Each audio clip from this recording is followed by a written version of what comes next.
홍등 장식이 주렁주렁 매다닌 레스토랑은 화려한 축제 현장처럼 우리 부부를 반갑게 반겨주고 있었습니다. 그런데 그 빨간 등을 바라보고 있자니 어쩐지 제 마음이 불에 타들어가는 것처럼 갑갑하고 숨막히는 기분이 들었습니다. 아주버니가 재혼할 사람을 소개시켜주는 자리였습니다. 아니, 여보, 근데 해도 너무하지 않아? 아주버니 말이야. 형님이랑 이혼한 지 고작 일주일 됐는데 이렇게 서둘러서 다시 결혼을 꼭 하셔야겠대? 하필 식사 자리도 이혼한 지 딱 일주일 되는 날로 잡아서는 무슨 기념일이라도 된대? 남편은 주변을 살피며 저에게만 들리게 작게 속삭였습니다. 서로 좋아서 빨리 합치고 싶다는데 어떡해. 별 수 있겠어? 당신 괜히 분위기 망치지 말고 잠자코 있어. 우리 형 화나면 무서운 거 알지? 그 말을 끝으로 남편은 12살 터울의 형을 아직도 무서워하는 쫄병 근석을 팍팍 드러내며 예약된 중식 레스토랑의 룸으로 말없이 걸어갔습니다. 룸 안에는 이미 시부모님과 형님 부부가 먼저 도착해 있었고 이어서 아주버니와 상간녀가 활짝 웃으며 뒤따라 들어오고 있었습니다. 인사해, 알아야. 여긴 우리 부모님이시고 여긴 내 바로 아래 둘째 여동생 부부야. 그리고 여긴 막내 남동생 부부. 말씀 많이 들었습니다. 박아라라고 합니다. 그렇게 상간녀와 식구들은 한 사람씩 돌아가며 인사를 주고받으며 통성명까지 마쳤습니다. 그래요, 반가워요. 얼른들 자리에 앉아. 네 아버지 오기 전부터 배고프다고 난리셔. 대체 누가 착한 형님을 밀어내고 그 자리를 꿰차게 된 건지 궁금했습니다. 그런데 상간녀는 제 예상과는 달리 청순가련을 대표하는 이미지 그 자체였습니다. 하늘거리는 흰색 블라우스에 흰색 플레어 스커트를 매치한 그녀는 오히려 깔끔한 인상을 주는 그런 여자였습니다. 도무지 아주버니와 그런 짓을 벌인 상간녀로는 보이지 않았습니다.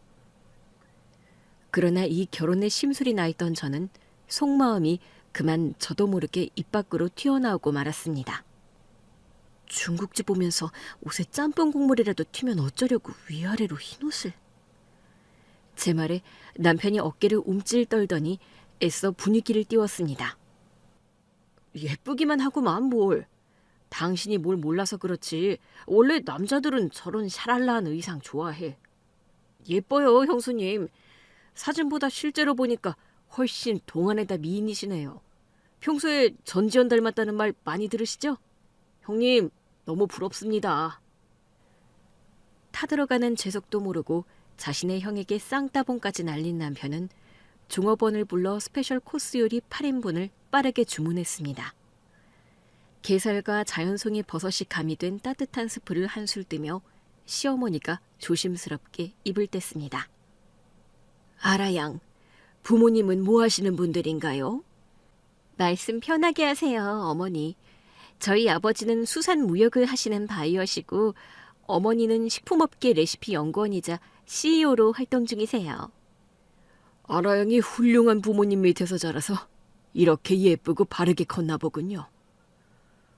스프는 입에 대지도 않고 휘젓기만 하던 형님이 호기심 가득한 얼굴로 질문했습니다. 두 사람은 대체 어떻게 만나신 거예요? 오빠는 너무 무뚝뚝해서 물어봐도 대답을 잘 안 해줘요. 저희 지금 아라 씨에 대해 아무것도 몰라요. 궁금해도 어디 물어볼 때가 있어야죠. 그래서 이날만 참고 기다렸어요. 형님의 질문이 끝나기가 무섭게 상간녀는 자신에게 쏠린 스포트라이트를 한껏 즐기는 배우처럼 말문을 열었습니다.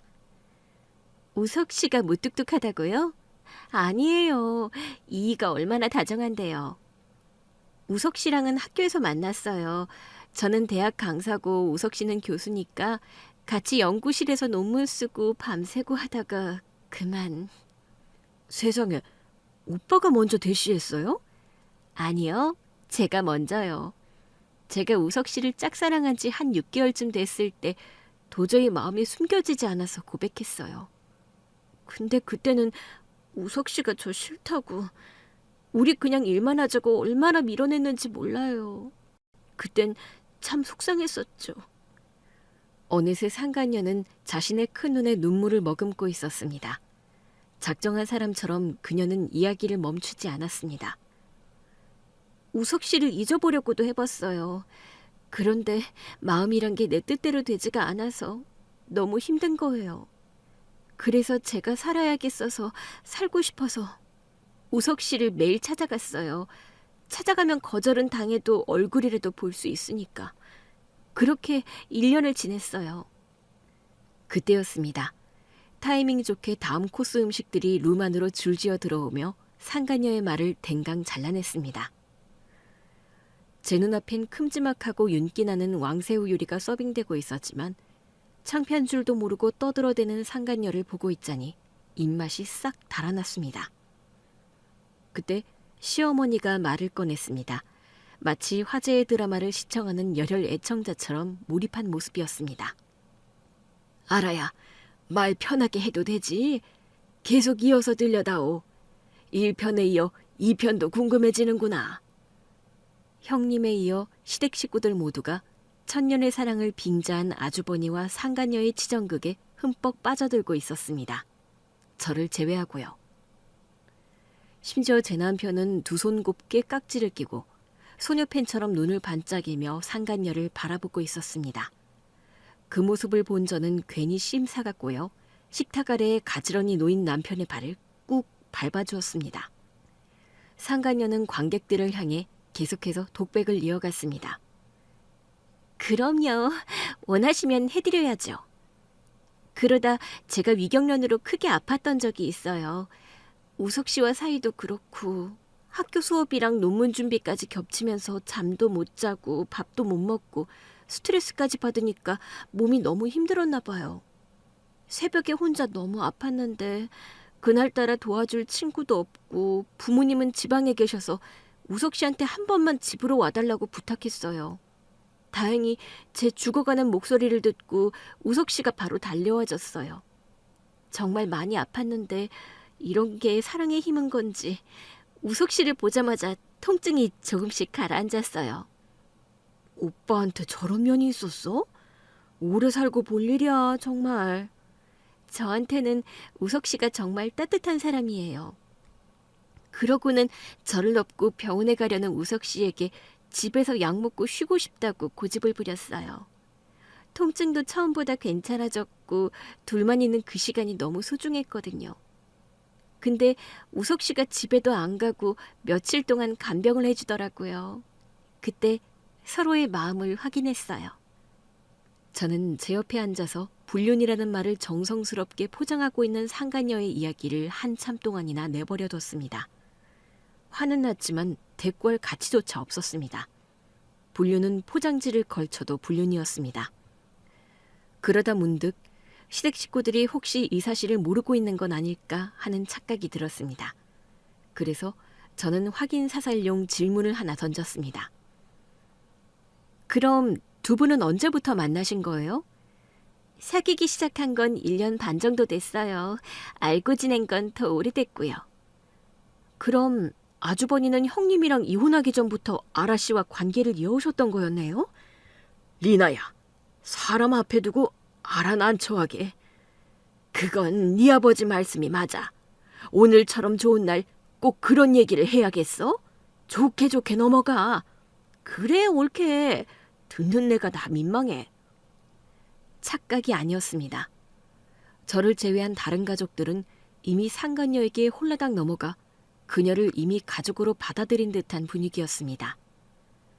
아주버니와 형님의 이혼 과정을 처음부터 끝까지 다 지켜본 저로서는 이 상황이 도무지 이해가 되지 않았습니다. 아니, 이해하고 싶지 않았습니다. 제 앞에는 착한 형님에게 독불장군처럼 이혼을 밀어붙이던 아주버니의 모습은 온데간데 없고 상간녀의 말에 수줍게 웃기만 하는 아주버니만 남아있었습니다. 아주버니는 자신의 외도를 사랑이라 착각한 채 착한 형님을 가차없이 내쳤습니다. 그 일로 형님은 마음의 병을 얻고 건강까지 무너져 결국 쓸쓸하게 이혼당했습니다. 이혼을 당한 건 형님인데 왠지 모르게 제 속이 뒤틀렸습니다. 저는 도저히 멈출 수가 없었습니다. 아주버니, 근데 결혼을 이렇게 서둘러야 하는 이유라도 있으신 건가요? 아니, 그렇잖아요.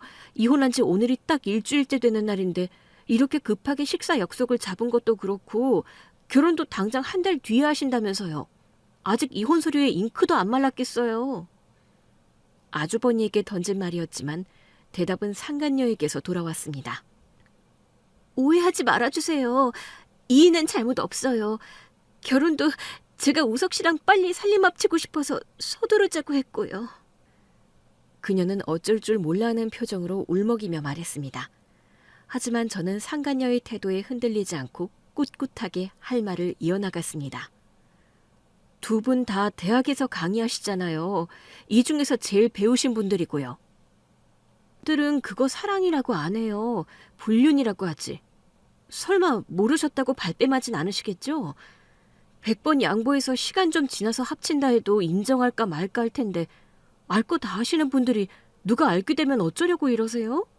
저는 이해가 안 가요. 찬물을 끼얹은 것처럼 방 안엔 정막이 감돌고 있었습니다. 남편은 이미 터져버린 제 입을 막기 위해 황급히 아주버니와 상간녀에게 고개를 숙였습니다. 이건 당신이 양보할 문제는 아니지. 형이랑 형수님이 선택할 문제고.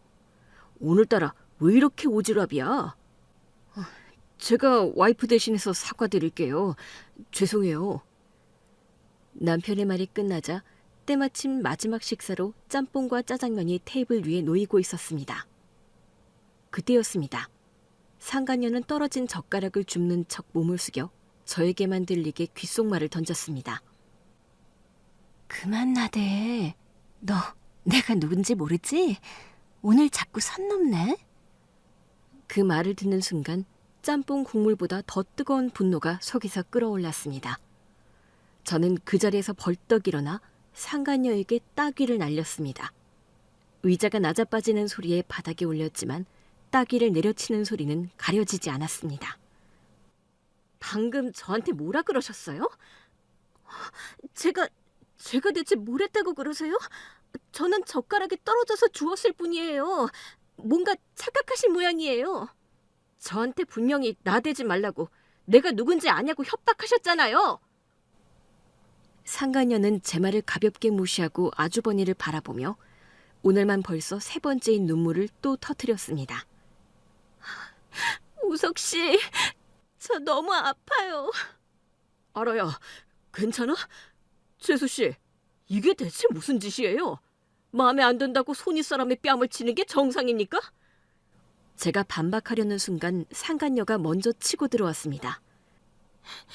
저 도저히 못 참겠어요. 좀 전까지 흐느끼던 상간녀의 눈빛이 순식간에 광기로 돌변했습니다. 그리고는 제 따귀를 있는 힘껏 후려쳤습니다. 퍽 소리와 함께 제 뺨이 사정없이 돌아갔습니다. 서로 따귀를 한 대씩 주고받았으니 이 싸움은 완벽한 페어플레이였습니다. 하지만 생각할수록 기가 막혔습니다. 아주버니가 결혼하겠다고 데려온 사람이 고작 상간녀의 탈을 쓴 가증스런 여자라니. 저는 더 이상 미꾸라지 한 마리가 집안에 물을 흐리게 놔둘 수는 없다고 판단했습니다. 그래서 상간녀의 실체를 시댁 식구들에게 알리기 위해 제 한 몸 희생해야겠다고 생각했습니다. 이제 저는 링 위에 오른 선수였습니다. 상간녀를 KO 패시키기 위한 싸움은 그렇게 시작됐습니다. 마침 손에 쥐기 편하게 말꼬리처럼 하나로 꽉 묶여있던 상간녀의 머리채를 잡아챘습니다. 그리고 식탁 위에 놓여있는 무짠지처럼 좌우로 비틀며 탈탈 흔들어 짰습니다. 남의 가정 박살내놓고 뭘 못 참아. 네가 못 참으면 뭐 어쩔 건데? 못 참는 건 나야. 네 이름이 박아라? 그래. 내가 오늘 실컷 박아준다. 말과 동시에 저는 상간녀의 이마를 향해 그대로 헤딩을 날렸습니다. 한 번은 정이 없다는 한국인의 정서를 반영해 한 번 더 들이받았습니다. 제가 날린 쌍박치기 스킬에 상간녀는 뒤로 밀려나며 휘청했습니다. 하지만 곧바로 반격이 들어왔습니다. 상간녀는 다소 진부한 방법으로 제게 물을 먹였습니다. 진짜 물을. 정확히 말하면 자스민 차였죠. 뜨뜻 미지근한 그 차를 제 얼굴에 냅다 끼얹어 저에게 진짜로 물을 먹였습니다. 콧구멍이며 입으로 향긋한 차가 사방에서 튀어 들어왔습니다. 저는 본의 아니게 잠깐 목을 축이게 됐고 인내심을 가지고 상간녀의 헛소리를 들어주며 재정비에 들어갔습니다. 유치하게 뭐 하는 짓이야? 네 이름도 너랑 진짜 찰떡이야. 추리나? 추하고 추잡하고 교양머리 없는 게 너랑 딱이야. 네가 아주 남의 결혼을 망치려고 작정했지? 제발 방구석에서 추리 소설이나 써제껴. 안 봐도 네 수준은 뻔하겠지만. 이제야 알았습니다. 이 싸움은 이성이 모조리 날아가고 품격 또한 없는 유치한 개싸움이라는 걸요. 이판사판 개판이었습니다.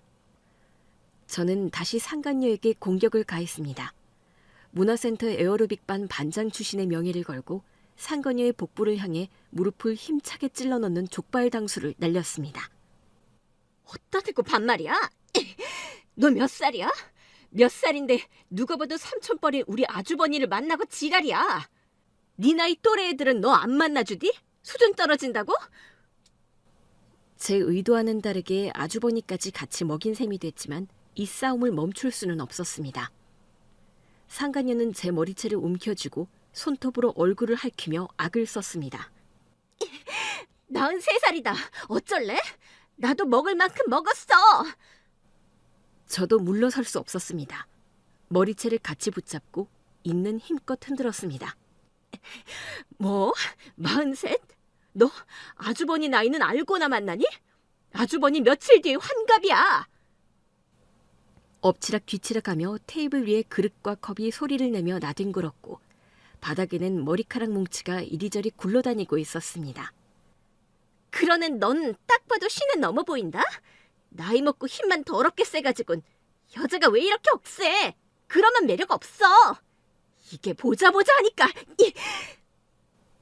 여자로서의 자존심을 건드리는 도발과 훅 들어온 액면가 공격에 마지막으로 붙잡고 있던 이성의 끈이 끊어졌습니다. 저는 테이블 위에 놓여있던 먹다 남긴 짜장면 그릇을 들어 그대로 상간녀의 머리 위로 쏟아부었습니다. 그제야 얼음이 되다 못해 빙산의 일각처럼 굳어있던 시댁 식구들이 마치 얼음땡에서 풀려난 사람들처럼 정신을 차리고 허둥지둥 우리 둘을 떼어놓기 시작했습니다. 둘 다 그만 못해? 지금 어른들 앞에서 이게 무슨 꼴불견이야? 시어머니의 말에 상간녀는 바닥에 주저앉아 오열하기 시작했습니다. 하지만 눈물보다 시야에 먼저 들어온 건 그녀의 망가진 행색이었습니다. 청순했던 상간녀의 흰 블라우스와 스커트는 짜장 소스가 얼룩덜룩 번져 있었습니다. 마치 내가 졌소라고 말하듯 젖소무늬처럼 말이죠. 짜장면을 뒤집어 쓴 머리는 레게머리처럼 꼬불꼬불 축 늘어져 있었고 그릇 속에 들어있던 한입 베어 물다만 단무지 조각은 그녀의 눈물 자국에 찰싹 달라붙은 채 눈물과 함께 볼을 타고 흘러내렸습니다. 조용한 분위기를 깨고 시댁 식구들이 돌아가면서 한마디씩 말을 얹었습니다. 먼저 아주버니가 운을 뗐습니다. 재수씨, 진짜 실망입니다.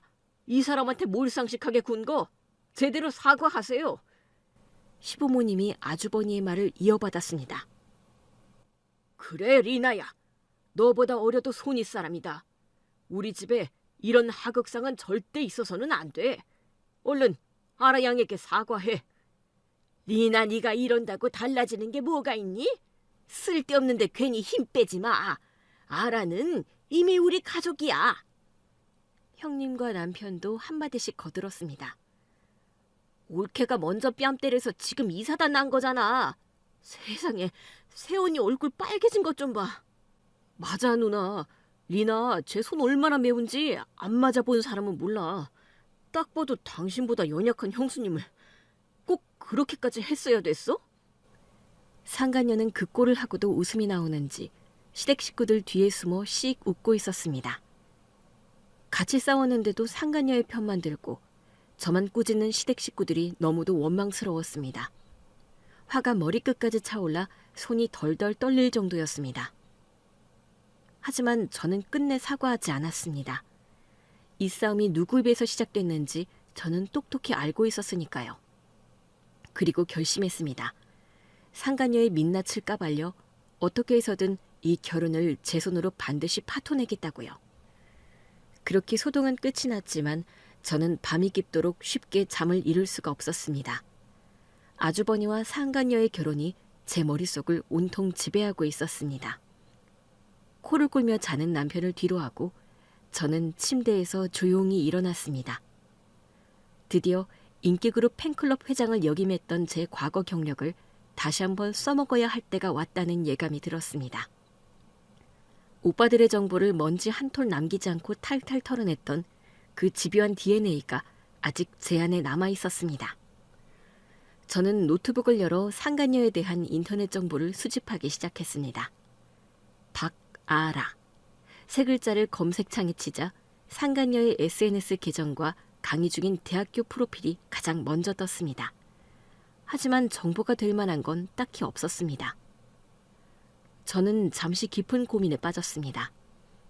예전에 오빠들을 쫓아다녔던 것처럼 이번엔 상간녀를 오빠들이라 생각하고 열심히 쫓아다녀야 할지를요.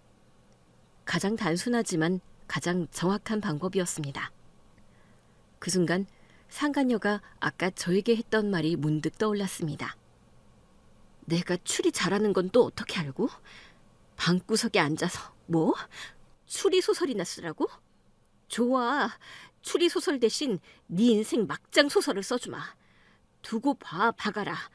네 인생 내가 진짜 들이박는다. 상간녀의 그 말이 제 결심을 더욱더 단단하게 만들었습니다. 저는 그림자처럼 조용히 그녀의 일거수일투족을 파헤치기로 마음먹었습니다. 저는 상간녀의 SNS 계정에 들어가 사진을 다시 들여다보기 시작했습니다. 그 계정에는 누가 봐도 고급스러운 도심 한가운데서 찍은 사진이나 이국적인 해외여행 사진이 줄을 이루고 있었습니다. 근데 이건 뭐야? 그런데 그 속에서 딱 한 장의 사진만 다른 모습을 하고 있었습니다. 그 사진은 배경이 보이지 않게 청초한 본인 얼굴로 화면을 가득 채운 셀카였습니다. 그런데 사진을 확대해보니 뭔가 묘하게 시골 장터 같은 느낌을 지울 수가 없었습니다. 한참을 들여다보니 전봇대 한켠에 붙어있는 희미한 글씨가 눈에 들어왔습니다. 삼천포 5일장. 저는 그 길로 곧장 삼천포를 향해 달려갔습니다. 도착하자마자 삼천포 5일장이 열리는 대표 시장부터 찾아 나섰습니다. 그곳은 마침 운 좋게도 다음 날이 장날이었습니다. 너 진짜 딱 걸렸어. 전통시장 장날 특유의 소란스러움이 가장 먼저 저를 반겨주었습니다. 시장을 둘러보다 보니 허기가 몰려왔고 출출하던 찰나에 때마침 뽀얀 돼지국밥 냄새가 제 후각을 자극했습니다. 저는 망설임 없이 국밥 냄새를 따라 발걸음을 옮겼습니다. 그때 골목 귀퉁이에 자리한 돼지국밥집 하나가 눈에 들어왔습니다. 가게 앞에는 플랜카드 하나가 걸려 있었습니다. 그 문구를 보는 순간 저는 흠칫 멈춰설 수밖에 없었습니다. 삼천포의 자랑 박아라. 한국대학교 경제학과 교수님이 된 걸 축하한다. 저는 홀린 듯 그 가게 안으로 들어갔습니다. 가게는 10평이 채 되지 않았고 테이블은 5개 정도 남짓한 오래된 노포 식당이었습니다. 돼지국밥 한 그릇이요. 네, 서울에서 오셨나 봐요. 말씨가 서울 사람 같네. 그 순간 저도 모르게 제 입에서 거짓말이 튀어나왔습니다. 사장님의 얼굴엔 깊게 패인 주름이 세월을 말해주고 있었지만 그 인상은 상간녀와 빼다 박은 듯 닮아 있었습니다. 네, 맞아요. 저 사실 아라 친구예요. 아라 어머님 맞으시죠? 사장님의 대답이 돌아오기까지 저는 긴장한 기색을 애써 감추고 있었습니다. 우리 아라 친구예요? 아이고 반가워요. 이 먼 길을 어쩌다 여기까지 왔대? 근처에 볼 일이 있었는데 아라가 예전에 어머님 얘기한 게 생각나서 국밥 한 그릇 먹으려고 찾아왔어요. 우리 아라가 내 이야기도 해요? 잠시만 기다려요. 국밥 금방 내올게. 식사 자리에서 상간녀는 자신의 어머니 직업이 식품업계 레시피 연구원이자 CEO라고 했었습니다. 어머님, 혹시 이 국밥 어머님이 직접 끓이시고 레시피도 개발하신 거예요? 그럼 당연하지. 내 손으로 다 한 거지. 우리 집 국밥은 다른 집이랑 끓이는 방식부터가 달라. 상간녀의 말은 거짓은 아니었습니다. 상간녀의 어머니는 본인의 손으로 국밥 레시피를 개발하고 오래된 식당을 운영하는 식품업계 레시피 연구원이자 CEO가 맞긴 했죠. 하지만 문제는 그 직업이 너무 지나치게 포장된 표현이었다는 겁니다. 뻥튀기를 넘어서 MSG를 한 바가지 끼얹은 과장에 고개가 절로 저어졌습니다. 상간녀는 역시 가증스러운 사람이라 생각하며 국밥을 한술 때렸는데 70은 좋게 넘어 보이는 한 남자가 문을 열고 들어왔습니다. 익숙한 발걸음이 손님 같아 보이진 않았습니다. 그때 주방 안쪽에서 사장님의 목소리가 다시 들려왔습니다. 오늘 장날인데 생선 좀 나갔어? 남은 거 이리로 갖고 와. 조림해서 손님들 상에 내게. 여보. 날이 더워서 그런지 생선이 안 나가네. 국밥 한 그릇 싸줘. 자리 오래 못 비워. 여보? 그 남자는 사장님에게 여보라고 불렸습니다. 그렇다면 저분은 상간녀의 아버지였습니다. 저는 국밥 포장을 기다리고 있던 노년의 남성에게 최대한 살갑게 말을 걸었습니다. 안녕하세요, 아버님. 저 아라 친구예요. 그때 사장님의 말이 툭 하고 날아왔습니다. 맞아, 여보. 아라 친구인데 일부러 우리 가게에 밥 먹으러 왔대. 그제야 상간녀의 아버지는 경계를 풀며 저에게 따뜻한 인사를 건넸습니다. 반가워요. 맛있게 들고 가요. 저는 국밥 한 그릇을 뚝딱 비우고 상간녀의 아버지가 가게 문을 나설 때 슬쩍 따라 나섰습니다. 아까 들은 생선이 잘 안 팔린다는 말이 어쩐지 미심쩍었습니다. 아버님, 저희 남편이 생선을 너무 좋아해서 한 마리 사갈까 하는데 입맛이 까다로워서 아무거나 또 안 먹어서요. 그럼 우리 가게 같이 가요. 생선 좀 싸줄게요. 그렇게 저는 감사 인사를 전하며 상간녀 아버지를 뒤따라갔습니다. 도착한 그곳엔 파라솔이 줄지어 늘어서 있었습니다. 물기로 흥건한 바닥 위에는 얼음을 깐 바구니에 생선들이 가지런히 정돈돼 있었고 그 옆으론 땅바닥에 쭈그려 앉은 옆집 아주머니가 손님들을 향해 열정적으로 호객을 하고 있었습니다. 갈치 한 마리 10,000원, 고등어 한 마리 5,000원. 손질 다 해드려요. 우리 집만큼 싱싱한 애들 없어. 보고 가요, 보고 가요. 응? 3마리 이상 사면 한 마리는 덤. 생선 가게도 아니었습니다. 정확히는 생선 가판이었습니다. 수산무역 바이어라는 상간녀의 아버지는 전통시장 가판에서 생선을 파는 생선 장수였습니다. 상간녀의 논리대로라면 가정주부인 저는 하우스케어 매니저고 핸드폰을 파는 저희 남편은 통신업 매니지먼트 CEO쯤 되는 거였습니다. 어이가 없어 콧방귀가 절로 나왔습니다. 그러다 문득 이 사실을 아주버니도 과연 알고 있는지 궁금해졌습니다. 박아라, 이게 네 결혼 파토 증거 1번이야. 이건 시작에 불과해. 딱 기다려. 그렇게 가족관계에 이어 두 번째로 상간녀의 대인관계 조사에 착수할 차례였습니다. 그날은 제 여동생에게 오이소박이와 열무김치를 좀 전해주러 잠시 여동생의 집에 들른 날이었습니다. 그날도 저는 상간녀의 SNS를 습관처럼 들여다보고 있었습니다.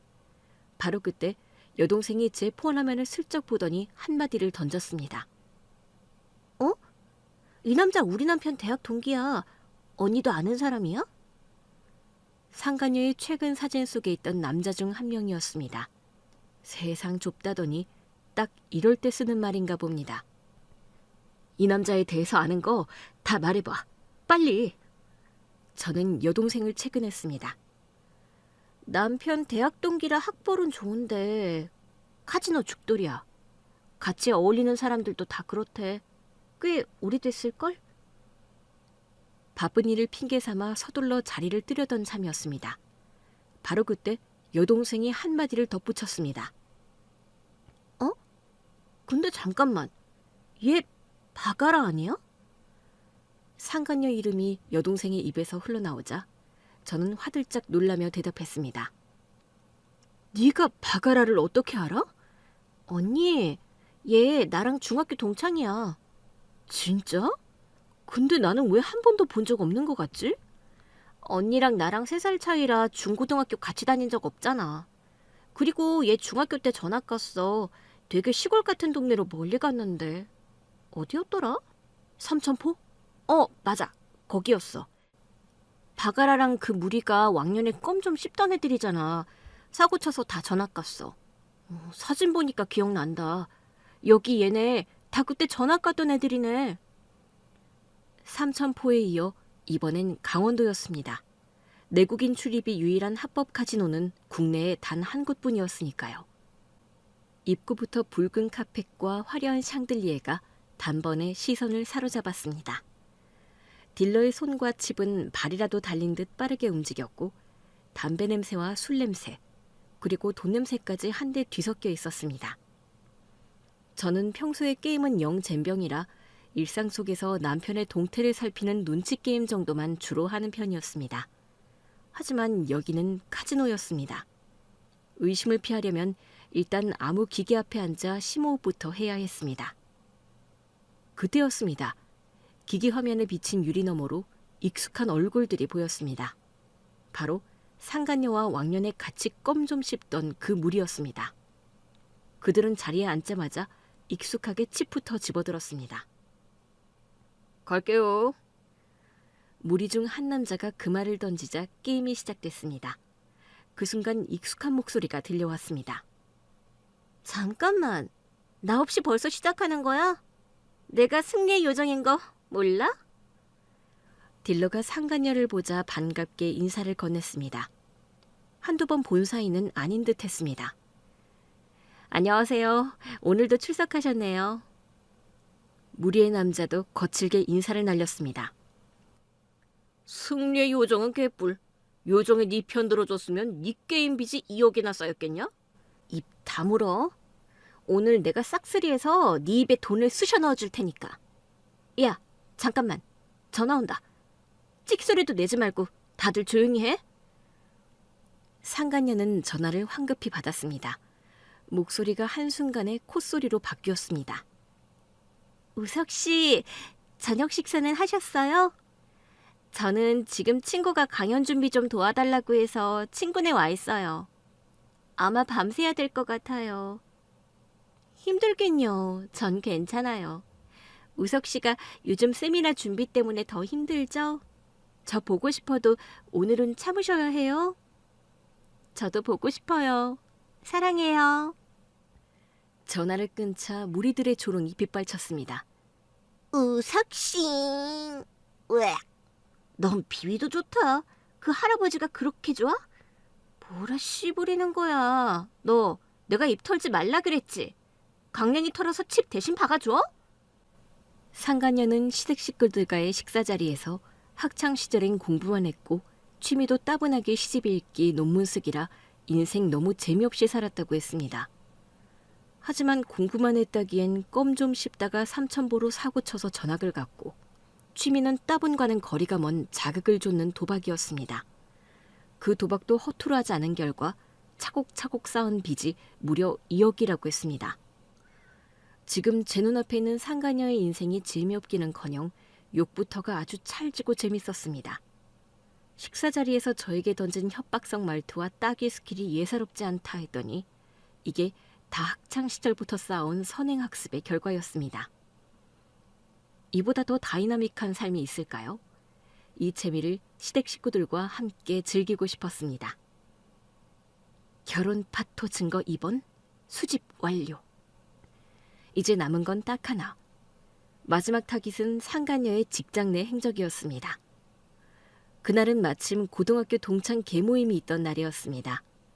저는 친구들과의 약속 장소를 일부러 상간녀가 강의하는 대학교 근처로 잡았습니다. 혹시나 마주칠지도 모른다는 괜한 기대감 때문이었습니다. 저는 창가 자리에 앉아 친구들과 오랜만에 치맥을 즐기고 있었습니다. 맥주를 2잔째 연거푸 들이키던 그때 익숙한 얼굴이 스쳐 지나갔습니다. 놀랍게도 상간녀였습니다.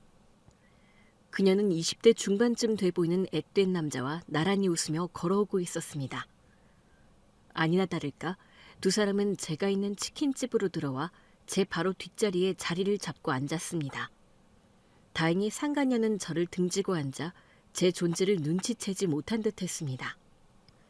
저는 몸을 최대한 뒤로 빼고 두 사람의 대화에 귀 기울이기 시작했습니다. 교수님, 저 오늘 아침에 이두 운동해서 지금 팔이 장난 아니에요. 만져보세요. 어머, 진짜 단단하다. 민철조교 매일 운동하더니 몸이 더 좋아졌어? 팔 말고 복근도 단단해요. 호칭은 분명 교수와 조교였지만 주고받는 대화는 썸 타는 남녀 사이 같았습니다. 수상한 기운을 감지하고 있던 그때 조교가 분위기를 확 바꾸어 말했습니다. 교수님, 아니 누나, 오늘 나랑 같이 있으면 안 돼? 학교 앞에서는 조심 좀 하자니까. 누가 들으면 어쩌려고 그래? 오늘은 선약이 있어서 안 돼. 치킨 먹고 바로 일어나야 돼. 또 정우석 교수님 만나러 가는 거야? 그런 거 아니야. 내가 정 교수님보다 못한 게 대체 뭐야? 그냥 헤어지면 안 돼? 내가 너무 어려서 그래? 그렇게 따지면 누나도 정 교수님이랑 18살 차이 나고 나랑 누나도 18살 차인데 다를 게 뭐야? 저는 그 말에 깜짝 놀라 들고 있던 닭날개를 놓칠 뻔했습니다. 둘은 단순한 썸이 아니었습니다. 연인 관계였습니다. 조교는 상간녀의 대답을 기다리지 않고 말을 계속 이어갔습니다. 누나, 교수로 임용될 때까지만 정 교수님 만나는 거라고 했잖아. 이제 곧 교수 되는 거면 좀 빨리 헤어지면 되잖아. 정 교수님 늑대리라 쭈글쭈글해서 징그럽다며. 언제는 내가 몸도 좋고 잘생겨서 좋다더니 그새 마음이 변한 거야? 민철아, 네가 어리다는 이유로 이렇게 자꾸 징징대면 나 너무 힘들어. 치킨은 그냥 먹은 걸로 하자. 먼저 일어날게. 그렇게 상간녀는 쿨하게 치킨집을 퇴장했습니다. 저도 친구들에게 대충 둘러대고 그녀를 조용히 뒤따라갔습니다. 그녀가 도착한 곳은 대학가에서 좀 떨어진 조용한 와인바였습니다. 그곳에는 조교보다 더 선이 굵은 어린 남자가 상간녀를 기다리고 있었습니다. 알아야, 여기. 재훈 씨, 오래 기다렸지? 미안. 아니야, 자기 보는데 이 정도는 거뜬하지. 그리고 둘은 껴안았습니다. 한동안 떨어질 줄 모르더니 이내 진한 키스를 오랫동안 주고받았습니다. 와인은 그냥 장식이었습니다. 두 사람에게 접착제를 발라놨다고 해도 믿을 정도의 광경이었습니다. 헤어질 때까지도 그 둘은 끝내 떨어질 줄 몰랐습니다. 그렇게 와인바를 나선 상간녀는 이번엔 또 다른 곳으로 향했습니다. 도착한 곳은 5성급 호텔 앞이었습니다. 그 앞엔 귀티나 보이는 이번에도 역시 어린 남자 한 명이 서 있었습니다. 태윤 씨. 아라씨, 보고 싶었어. 빨리 들어가자. 그 남자는 상간녀의 머리를 쓰다듬고 허리를 조물딱거리며 호텔 안으로 사라졌습니다. 상간녀는 다른 사람들의 시선을 크게 신경 쓰지 않았고 오픈된 곳에서도 거리낌 없이 남자들과 관계를 이어갔습니다.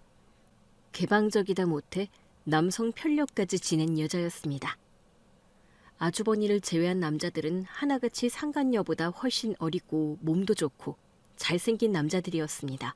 심지어 동시에 여러 명을 만나고 있었습니다. 회전문이 이렇게 바쁘게 돌아가는 건 제 인생에서는 정말 본 적 없는 희귀 장면 중 하나였습니다. 늑다리라 쭈글쭈글 징그러운 아주버니께 바가라의 회전문 연애를 얼른 알려야겠어. 결혼 파토 증거 3번 수집 완료. 저는 하루빨리 상간녀의 실체를 알리고 싶었습니다. 지난번 식사 자리에서의 소란을 핑계 삼아 시댁 식구들과 상간녀를 한자리에 다시 불러 모았습니다. 상간녀의 막장 소설을 공개할 무대로 타락죽이 유명한 한식당을 골랐습니다. 이미 타락한 상간녀가 결혼을 죽수는 모습이 머릿속에 그려졌습니다. 참석해 주셔서 감사합니다. 지난번 식사 자리에서 어른들 앞에서 소란 피운 점 너무 죄송하게 생각합니다. 하지만 진심 어린 사과에 앞서 먼저 꼭 드려야 할 말씀이 있어 이렇게 자리를 마련했습니다. 앞에 있는 화면부터 봐주세요. 저는 준비한 PPT 자료를 TV 모니터에 연결했습니다. 제가 바가라 씨에 대해 조사를 좀 해봤는데요. 우리 집 식구가 될 사람의 실체는 정확히 알고 논의해야 한다고 생각했기 때문이에요. 조사를 하다 보니 저희가 알고 있는 사실과 전혀 다른 점이 많았습니다. 저는 도저히 그냥 넘길 수 없는 문제라고 판단했고, 그래서 시댁 식구들을 한자리에 다시 모시게 되었습니다. 가족이 될 사이인데 아무것도 모르고 받아들일 순 없잖아요? 누가 시키지도 않은 알아조사를 재수 씨가 대체 왜 합니까? 볼 필요도 없어요. 당장 끄세요. 제가 준비한 자료를 보시면 아주버니도 생각이 바뀌실 거예요. 한 번만 믿고 봐주세요. 제 말에 상간녀가 다급하게 끼어들었습니다. 우석 씨, 저 여자가 지금 무슨 말 하는 거예요? 저는 떳떳해요. 무슨 헛소리를 할진 모르겠지만 봐야 서로 감정만 상하고 시간 낭비예요. 그건 바가라 씨가 아니라 이 자리에 계신 가족분들이 판단할 문제입니다. 리모컨을 쥔 손끝에 힘이 들어갔지만 애써 차분하게 화면을 바라봤습니다. 저는 슬라이드를 한 장씩 넘기며 상간녀에 대한 브리핑을 시작했습니다. 먼저 상간녀 바가라 씨의 가족 관계부터 시작하겠습니다. 바가라 씨는 식사 자리에서 자신의 부모님을 이렇게 소개했습니다. 아버지는 수산무역 바이어, 어머니는 식품업계 레시피 연구원이자 CEO. 하지만 제가 직접 바가라 씨의 고향 삼천포에 가서 확인한 결과 아버지는 전통시장 갑판에서 생선을 파는 생선 장수셨고, 어머니 역시 전통시장에서 작고 오래된 국밥집을 운영하고 계셨습니다. 바가라 씨의 부모님도 바이어라면 바이어고 CEO라면 CEO겠죠. 하지만 이건 너무 큰 과장과 허세였습니다.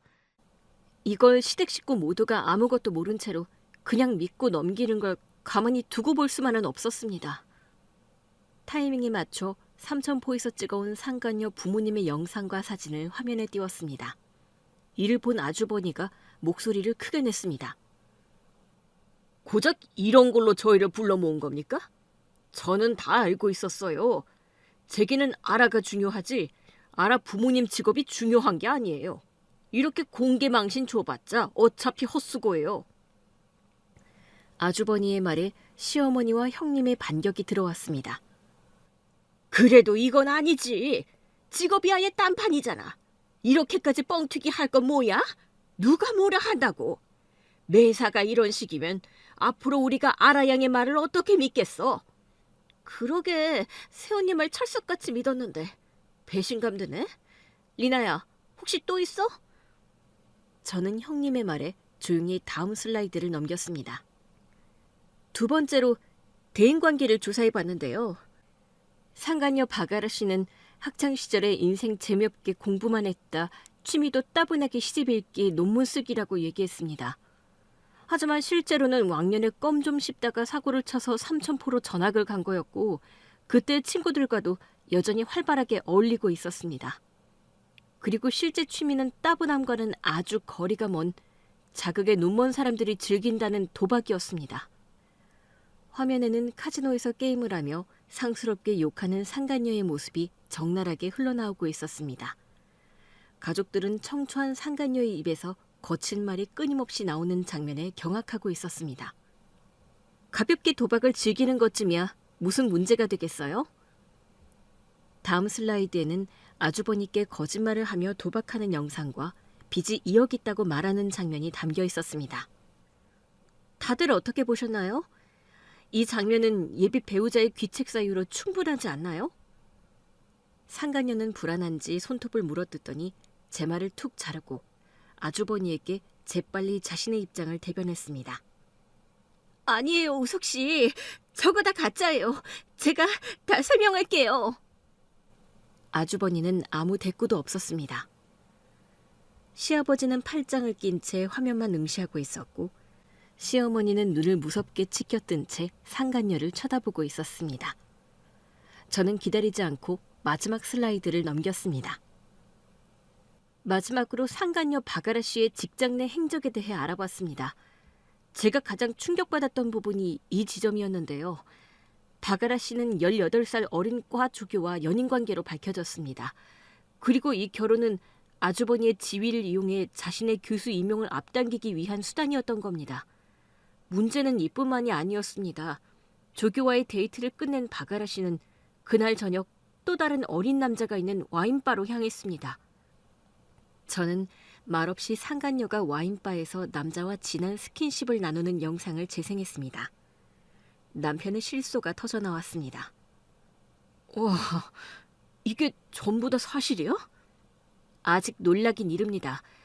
와인바에서 충분히 즐긴 바가라 씨는 늦은 밤 또 다른 어린 남자와 호텔로 들어갔습니다.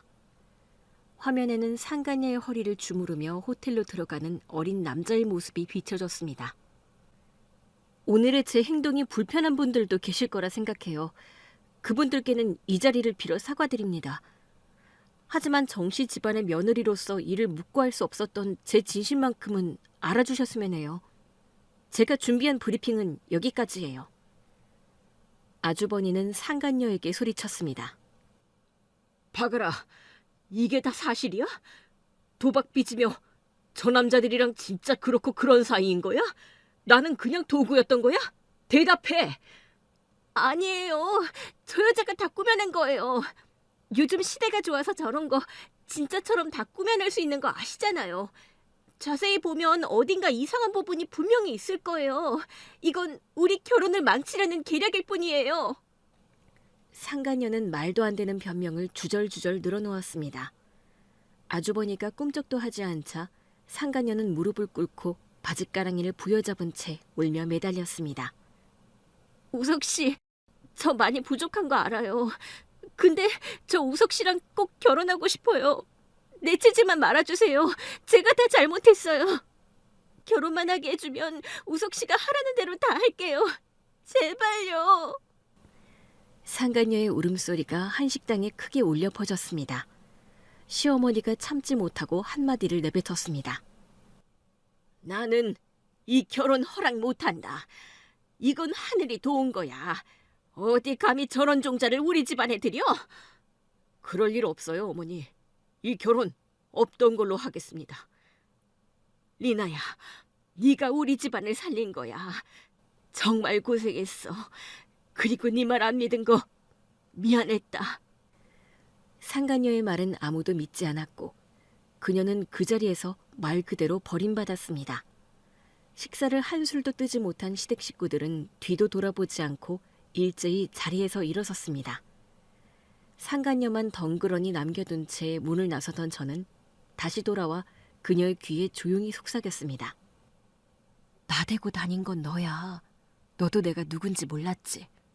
나 추리 잘하는 추리나야. 그날 이후 저는 비로소 두 다리 쭉 뻗고 잘 수 있게 되었습니다. 그렇게 제 일상은 다시 제자리를 찾아갔습니다. 남편 말에 따르면 상간녀는 조교와의 관계가 학교에 들통나 해임되었고 지도자로서 자격도 박탈되어 다른 학교에서도 그녀를 받아주는 곳이 단 한 군데도 없었다고 합니다. 직장을 잃은 그녀는 도박빚이 감당할 수 없을 정도로 불어나 집 보증금마저 다 날린 끝에 결국 삼천포로 내려갔다고 했습니다. 그곳에서 생선장수 아버지와 국밥 장사를 하는 어머니의 일을 거들며 살고 있다고 했습니다. 그리고 아주버니는 이 모든 일이 자신이 조강지처를 버린 버림을 이제야 깨닫고 이혼한 형님을 찾아가 용서를 구했지만 형님은 받아주지 않았습니다. 돌아보면 무너진 건 상간녀 하나뿐만이 아니었습니다. 그와 얽힌 아주버니도 끝내 제자리를 찾지 못했고 착한 형님은 다시 돌아오라는 아주버니의 손을 단호히 뿌리쳤습니다. 처음부터 단추를 잘못 끼운 인연은 아무리 발버둥을 쳐도 결국은 이루어지지 않는다는 걸 이번 일을 통해 분명히 깨달았습니다. 감추면 감출수록 진실은 선명하게 드러나기 마련이고 조강지처를 벌인 벌은 언젠가는 반드시 부메랑처럼 돌아오게 돼 있다는 사실도요.